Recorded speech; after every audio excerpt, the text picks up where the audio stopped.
Hello दोस्तों, नमस्ते, राधे राधे। फैजाबादी भौजी के चैनल में आप सभी का स्वागत है। और बहुत ही हनुमान जी के ऊपर ये गीत है, आप लोग एक बार जरूर सुनिएगा। बहुत प्यारा गीत है। राम जी के भगत हैं हनुमान जी, उन्हीं के ऊपर ये गीत है। हाय दोस्तों, नमस्ते, प्रणाम। मैं सुमन लोकगीत अयोध्या। आप लोग इस चैनल पर फैजाबादी भौजी के चैनल पर आप लोग जरूर सपोर्ट करिए। वीरों में बलशाली अंजनी लला, वीरों में बलशाली अंजनी लला, वीरों में बलशाली अंजनी लला।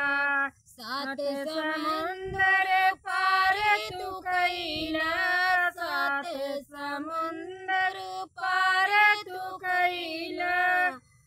खोजा जनक दुलारी अंजनी लला, खोजा जनक दुलारी अंजनी लला। वीरों में बलशाली अंजनी लला, वीरों में बलशाली अंजनी लला। भूख लगे परिफल तू खैला, भूख लगे परिफल तू खैला। देला बाग उजाड़ी अंजनी लला, देला बाग उजाड़ी अंजनी लला। वीरों में बलशाली अंजनी लला। तेल बोर पटी पूछ बंधवला, तेल बोर पट पूछ बंधवला। चढ़ला कनक अटारी अंजनी लला, चढ़ला कनक अटारी अंजनी लला।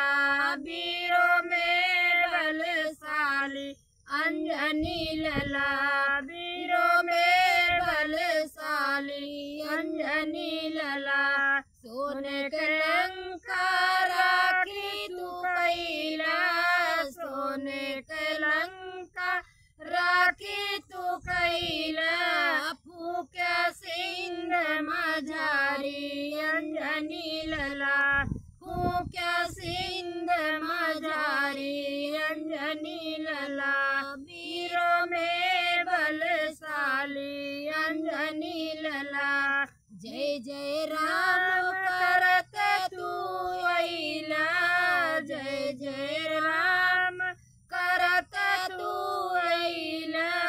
जय जय राम महतारी अंजनी लला, जय जय सिया महतारी अंजनी लला।